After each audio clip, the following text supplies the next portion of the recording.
I'm a performer. I'm in constant need of glitter on my face, my body, which is why I got super excited when UCANBE gifted me this glitter stick. Now it says this glitter stick can be used on the hair or the body. Let's check out what it looks like right now. So this is what it looks like when you open it up.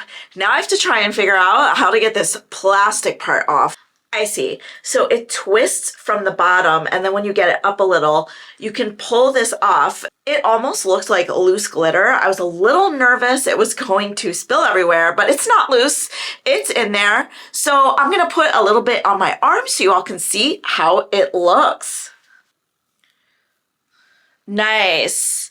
So I don't know how good the camera shows it, but if you can see, it's evenly distributing silver glitter everywhere. I do think this would work amazing in my hair, and I definitely would wear this with a silver costume on my body. So overall verdict is I really love it. I love the twisty bottom, and I can't wait to wear this in an actual show. Thank you so much, UCANBE.